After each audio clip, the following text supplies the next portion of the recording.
Hop là, on arrive en chantant.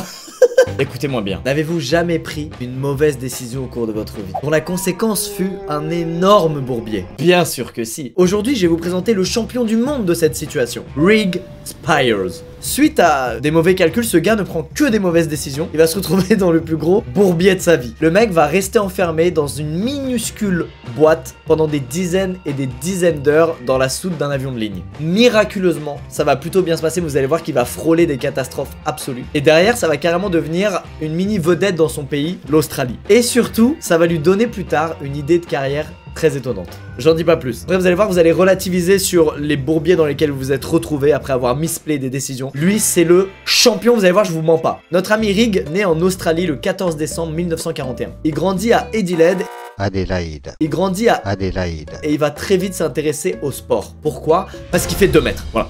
Il a 13 ans, il est plus grand que ton daron, et il est la source de tous tes complexes. Bon, alors on pourrait penser qu'il va naturellement s'orienter vers le basket. Personnellement, si j'étais grand, c'est ce que j'aurais fait. Eh ben non, lui son truc, c'est le lancer de javelot. Alors, aucun intérêt d'être particulièrement grand pour faire ce sport, et en plus de ça, ils sont à peu près 3 à pratiquer ce sport dans le pays. Ceci dit, ça lui réussit bien puisqu'il devient rapidement l'un des jeunes espoirs d'Australie. Là, il est rempli d'espoir pour participer aux Jeux du Commonwealth en 1962, qui réunissent les meilleurs athlètes de cette discipline. Il finit 5ème, c'est terminé pour lui. Ceci dit, il perd pas espoir, il se croit dans un shonen, et donc il vise naturellement les Jeux Olympiques. C'est seulement 2 ans plus tard, en 64, à Tokyo, qu'ils auront lieu. C'est un bon objectif en vrai. Il donne tout à l'entraînement, lancer de javelot par-ci, lancer de javelot par-là, mais c'est la cata. Le bide. Il arrive pas à être sélectionné dans l'équipe d'Australie parce qu'il a tout simplement pas du tout le niveau. Sommes-nous déjà sur une fin de carrière? Sur la fin d'un rêve? Non. Rig décide de partir à Londres parce que là-bas il y a une énorme compète de lancer de javelot, de javelotistes. Pas sûr de ce terme. Il se dit que s'il va là-bas et qu'il fait des lancers de fou qui pètent les records, il va se faire repérer par le comité qui changerait d'avis juste à temps. Bon, sinon Rig, tu fais comme tout le monde, tu acceptes le fait que tu es nul. Voilà, tu es nul. Il se lance donc dans ce fou projet, mais première clim, ça coûte cher d'aller à Londres. Et vous savez combien gagne un lanceur de javelot qui est même pas dans l'équipe olympique? Eh ben moi non plus, mais je crois que c'est pas ouf. Comme il a pas de quoi se payer l'avion, il va y aller en bateau. Bien entendu, une fois sur place, il a aucune thune pour se loger, donc il décide d'aller totalement à l'improviste chez un pote à lui. Ce pote, c'est un certain John McSorley, qui est aussi lanceur de javelot, et d'ailleurs nos 2 amis se sont rencontrés à une compétition il y a déjà plusieurs années. Rassurez-vous, John est un bon ami ou un mec idiot, je sais pas. Et il accepte d'accueillir chez lui cet énorme forceur qui est Rig. Pendant 4 mois, Rig va donc squatter chez John et s'entraîner tous les jours sans relâche dans le but de faire un record. Et vous savez quoi? Apparemment ça paye de forcer, puisque le jour de la compétition, Rig impressionne tout le monde. Il est nul à chier le frérot. Il pue sa mère, personne n'en veut, c'est terminé pour lui. Il est littéralement venu pour rien, c'est un échec total. Malheureusement, il a plus une thune, donc il peut même pas rentrer dans son pays. Bref, c'est un fiasco. On est sur une sacrée série de mauvaises décisions. John en a un peu marre tous les matins en se levant de voir un lanceur de javelot claquer, ronfler sur son canapé. Il lui trouve donc un job à l'aéroport d'Heathrow. Rig gagne donc quelques sous. On dit qu'il va pouvoir se refinancer une année d'entraînement. Malheureusement, il se fait voler son portefeuille dans lequel il y a toutes ses économies. Vraiment, la vie lui dit arrête de lancer des javelots. Tu arrêtes maintenant. En plus de sa carrière de lanceur de javelot ratée, il y a 2 autres raisons qui poussent Rig à prendre la décision de rentrer chez lui. La première, c'est que sa fille va fêter son tout premier anniversaire et qu'il veut rater ça pour rien au monde. La deuxième raison, est un peu moins mignonne, il a tout simplement l'impression que sa femme ride avec d'autres mecs pendant qu'il est pas là. Voilà. On en arrive au fait. Un billet d'avion, c'est cher. Mais s'envoyer soi-même par la poste, c'est moins cher. Et oui, Rig travaille actuellement dans la manutention d'un aéroport, donc il sait parfaitement comment ça marche logistiquement parlant. Il lui suffirait donc de trouver une caisse, d'embarquer dans la soute d'un vol direction l'Australie, et hop, il arrive à temps pour fêter le premier anniversaire de sa fille, et pour vérifier que maman fait pas du lancer de javelot dans la chambre du voisin. Normalement, n'importe quel bon ami vous dirait, frérot, c'est la pire idée du monde. Mais John, il est tellement refait à l'idée que Rig se casse enfin de chez lui qu'il va l'aider à mettre en pratique son plan chiasseux. Grâce à son père, il a des bases en menuiserie, et il va proposer à Rig de lui fabriquer son caisson. Cette caisse, elle est faite sur mesure pour correspondre aux tailles maximales pour un transport en soute. Il a fait ça bien, John. Rig essaie de s'installer à l'intérieur et miracle, ça passe. C'était pas gagné, hein, parce que je vous rappelle qu'il fait 2 mètres. Il pourra juste jamais s'allonger sans plier ses jambes. Alors, on sait que l'avion, c'est pas méga confort de base. Mais là, il compte traverser la moitié de la planète dans ces conditions. En revanche, rassurez-vous, Rig, il est loin d'être con, il a tout prévu. Il pourra ouvrir la caisse de l'intérieur pour pouvoir se dégourdir les jambes dans la soute. C'est tout, il a rien prévu d'autre. Rassurez-vous, ils ont quand même prévu dans la caisse d'installer des sangles pour qu'ils puissent se maintenir en place lorsque la caisse est en mouvement. Et surtout, ils écrivent sur la caisse « fragile ». Vous l'avez pas vu venir celle-là, hein. Je veux dire, là c'est sûr et certain qu'avec ça, les bagagistes vont prendre soin de cette caisse énorme. Non. Maintenant que l'habitacle est prêt, Rig doit planifier ce qu'il emporte avec lui. Voici la liste des courses. 2 boîtes de conserve de spaghettis, des biscuits, une tablette de chocolat et une bouteille de jus d'orange. On dirait qu'il a demandé à son neveu de 7 ans de faire la liste. Il emmène aussi la même bouteille de jus d'orange mais vide pour pouvoir uriner en plein vol. Vous sentez déjà l'erreur de prendre la même bouteille pour boire et pour uriner? Tu sens la confusion? Bon, il reste une question à laquelle on n'a pas répondu. Comment il va faire pour faire la grosse commission? Il a pensé à tout. Son plan est simple. Ne pas chier. En effet, 7 jours avant le départ, Rig commence un jeûne ultra vénère, il arrête de manger, pour qu'en plein vol, il n'ait pas à faire de grosses commissions. Il est tout simplement en train de s'affaiblir à mort avant même le départ. Il prend que des décisions de merde, c'est incroyable. Il emmène également avec lui pour son confort quand même un coussin, une couverture, une lampe torche et un costume 3 pièces. J'imagine que c'est très utile si jamais il y a une petite soirée cosy improvisée dans la soute avec d'autres demeurés comme lui, je sais pas. Dernier point important, il prend quand même avec lui son passeport au cas où il y a une descente de flics là dans la soirée cosy de la soute. S'il y a tapage nocturne ou quoi, voilà, il se munit d'une preuve d'identité. Alors vous vous dites sûrement qu'envoyer une caisse en soute à l'autre bout du monde, ça doit quand même coûter cher. Et vous avez raison, c'est d'ailleurs plus cher qu'un billet classique de voyageur. En revanche, il est possible de payer à l'arrivée. Rig et John mènent donc sur pied une fausse entreprise de chaussures qui s'appelle The Supreme Shoe Company. Officiellement, la caisse sert à transporter du caoutchouc vers leur usine située en Australie, qui n'existe donc absolument pas. En vrai, l'idée est très bonne. Le temps que quelqu'un se rende compte de la supercherie et que personne n'est venu payer pour récupérer la caisse, bah Rig, lui, il se sera déjà barré. Le 17 octobre 1964, c'est le jour J. Rig s'installe dans la caisse et John finit de clouer les dernières planches. Il l'emmène au service d'expédition d'Isro, là où Rig travaillait encore la veille. John pose la caisse sur un tapis et Rig disparaît. Entre nous, je n'arrive toujours pas à savoir si le fait d'avoir suivi le plan de Rig fait de John un ami incroyable ou le pire ami possible. Ce dilemme me travaille. Rig est donc chargé par des bagagistes dans la soute d'un avion de Air India à destination de Perth en Australie. Alors, pourquoi Air India? C'est une très bonne question. Il n'y a pas de vol direct entre Londres et l'Australie. Donc en plus de devoir traverser la moitié du globe dans une caisse et de devoir pisser dans une bouteille de jus d'orange, il va se manger 3 escales, le Rig. Il va passer par Paris, puis par Bombay, puis par Singapour et enfin arriver en Australie. Il en a pour facile 36 heures. C'est infernal, même en avion normal, c'est un cauchemar, je suis angoissé à l'idée de faire ces 3 escales. Bref, les passagers embarquent, les réacteurs se mettent en route et c'est parti pour l'aventure. En vrai, il a juste à attendre, une fois passé, tout ça ce sera derrière lui. L'avion a 24 heures de retard à cause du brouillard. 24 heures durant lesquelles Rig, il est coincé dans sa boîte lui, en soute. Il sait pas ce qui se passe, il y a pas de haut-parleur dans la soute, le commandant de bord il l'entend pas. Bref, le début de son premier vol a même pas commencé que c'est déjà un fiasco l'opération caisson là. Il va attendre comme ça pendant 24 heures. Sincèrement, je ne sais pas comment il a fait, je sais pas comment humainement c'est possible. Quoi qu'il en soit, au bout des 24 heures, il sent l'avion enfin décoller. Une fois l'avion en vol, évidemment Rig il en peut plus, il sort de son caisson, il se dégourdit un peu les jambes et il pisse dans sa bouteille de jus d'orange vide. Sauf qu'à peine terminé, il sent que l'avion entame sa descente vers Paris.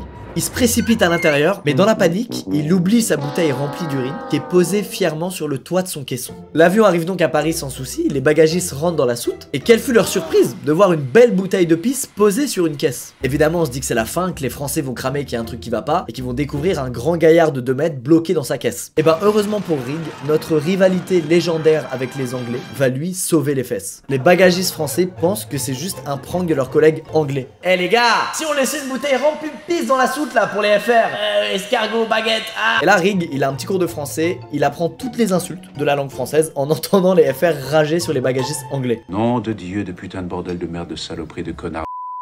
Ceci dit, il est sauvé, personne suspecte qu'il est là, et l'avion finit par redécoller direction Bombay en Inde. Alors là, le voyage est si long et il fait si chaud que Rig, il se met à l'aise et il se met tout simplement entièrement à poil dans sa caisse. Pour rien arranger, comme il a oublié sa bouteille de pisse, maintenant il doit improviser. Donc il mange une conserve de spaghettis, il la vide et il l'utilise en remplacement. Sauf que comme il n'y a pas de couvercle, il se retrouve à la garder en équilibre entre ses 2 jambes. Ça fait maintenant 38 heures que Rig a commencé son aventure et il approche enfin de Bombay, son 2e arrêt. Il atterrit et là, surprise, toute la soute est déchargée, y compris le caisson dans lequel se trouve Rig. Alors à l'époque, soit les Indiens parlent pas trop anglais, soit ils en ont tout simplement rien à foutre. Quoi qu'il en soit, ils retournent la caisse de Rig dans tous les sens. Les pauvres ne se doutent pas qu'il y a un homme complètement à poil dans le caisson qui essaie de tenir en équilibre entre ses jambes une conserve remplie de pisse. L'épopée en Inde continue puisque les Indiens vont déposer le caisson en plein milieu du tarmac sous un soleil mais brûlant. Et comme c'est l'heure de manger, tous les bagagistes partent en pause déjeuner et la caisse reste là pendant des heures.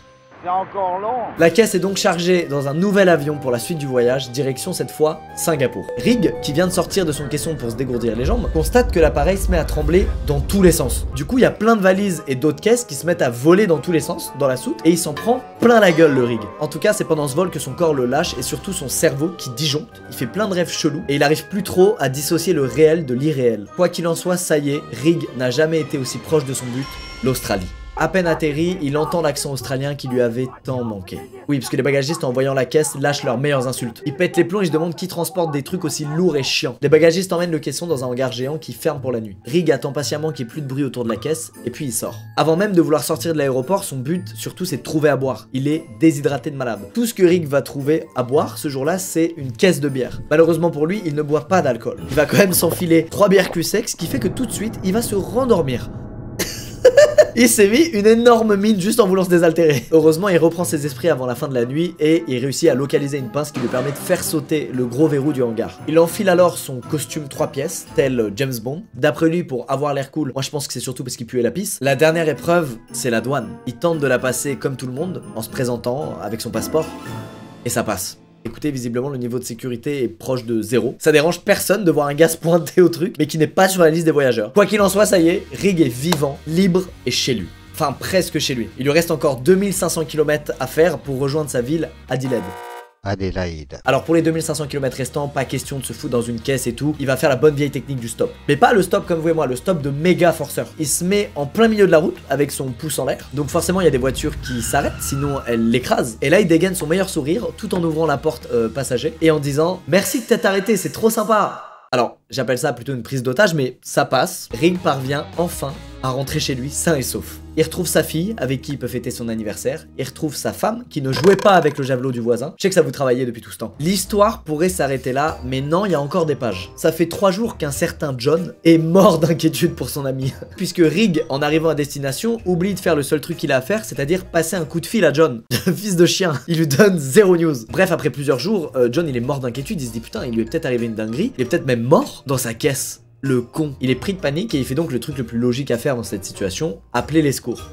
Non, il appelle un journaliste. Il appelle un journaliste et il lui raconte toute l'histoire. Rig se retrouve à avoir sa tête affichée dans les journaux, y compris les journaux en Australie. Et les Australiens, ils kiffent l'histoire. À leurs yeux, Rig représente bien le côté foufou des Australiens et ils sont trop contents de voir qu'il a réussi. Il y a même un député australien qui va lui envoyer une lettre pour le féliciter en personne. Le truc marrant, c'est qu'après ça, Rig, qui a toujours pas une thune, se voit être appelé par plein d'entreprises pour décrocher un emploi. C'est tellement une star que toutes les entreprises du pays le veulent. Apparemment, en Australie, voyager 3 jours dans une caisse dans la soute d'un avion, c'est un truc de dingue sur ton CV. Malgré tout, il le refuse parce qu'il a toujours un seul objectif en tête, être un lanceur de javelot professionnel. Déjà en 66, il va reprendre sa carrière sportive et il va tout cartonner. Y a pas de blague, vraiment, un an après son voyage, il fait top 1 lanceur de javelot national. Et il va continuer les bonnes perfs comme ça pendant plus de 10 ans avant de prendre sa retraite après un ultime top 1. Après avoir pris sa retraite sportive, Rig se reconvertit et devient narcotrafiquant. Voilà, vous l'avez pas vu venir celle-là. Il finit même par être recherché sur plusieurs continents, sous plusieurs fausses identités. Il y a 0 van, vraiment, il s'est juste dit que s'il avait réussi à faire passer son propre corps en contrebande, de la drogue, ça devrait pas être plus dur. En 1980, la police australienne finit par mettre la main sur Rig et l'accuse d'avoir importé pour plus de 1,2 million de dollars de drogue sur l'île. Sauf que, il décide de le laisser en liberté conditionnelle le temps qui est son procès et son jugement. Que fait Rig? Il se tire. Il disparaît complètement de la circulation et il se fait recramer 4 ans plus tard, en 1984, au Sri Lanka. Là-bas, il est arrêté avec un faux passeport français et 44 sachets d'héroïne. Sauf que là-bas, ça rigole pas, c'est pas l'Australie. Ils le foutent directement en tôle et il y a pas de liberté qui tienne. Surtout que là-bas, quand t'es condamné pour trafic de drogue, tu te manges la peine de mort. Rassurez-vous, il va quand même s'en sortir, puisque l'Australie est un pays qui aime voir ses citoyens sortir vivants de ce genre de situation. Ils vont donc réussir à négocier sa libération et il va purger quelques années de prison en Australie. Ce qui est plutôt léger au final pour un mec qui faisait un tel trafic de drogue. Suite à toutes ces mésaventures, il arrête son trafic de drogue, etc. Aujourd'hui, il vit paisiblement en Australie et il a depuis écrit un livre improbable sur sa vie qui s'appelle Out of the Box et c'est comme ça que j'ai pu vous raconter cette histoire, que j'ai appris tout ça. Voilà donc comment se termine cette histoire improbable. C'est un scénario de fou, même le plus fou des scénaristes serait pas capable d'écrire un truc pareil. Et d'ailleurs, c'est Rig qui a inspiré du coup les youtubeurs des décennies plus tard à faire ce fameux truc où ils essayaient de s'envoyer par la poste à travers le monde. Bon, 99% des vidéos étaient fake évidemment. Et ben le tout premier c'était Rig et il l'avait fait pas pour faire faire du contenu fake, mais parce qu'il avait pas de thune le frérot. Il voulait juste rentrer chez lui. Alors aujourd'hui évidemment c'est impossible de faire ça, t'es cramé en 4 secondes, il y a des scanners, des rayons X absolument partout. Encore une fois les années 60, 70 c'était une autre époque, ne le tentez même pas, c'est méga dangereux, mais je sais pas, il y a peut-être 2 gars là parmi vous qui se sont chauffés, les frérots c'est non. Bref, prenez soin de vous, partez en acheter des billets d'avion là pour cet été, ne vous mettez pas dans des caisses, ça ne marche pas, c'est une bêtise. Je vous jure je vais relativiser dans l'avion, j'oserais plus me plaindre du confort là, depuis que j'ai appris l'histoire de Rick. Je serais trop heureux sur mon siège, même si mes jambes se bouffent le siège d'en face. J'espère que l'histoire vous a plu, je trouvais ça marrant de raconter un truc un peu d'un mec qui a fait un move un peu chelou. C'est un peu différent des histoires qu'on raconte d'habitude, mais voilà, je trouvais ça assez ouf. J'espère que ça vous a bien diverti. Bonnes vacances, je finirai les vidéos en disant tout le temps bonnes vacances, tant que c'est encore les vacances. Alors bonnes vacances.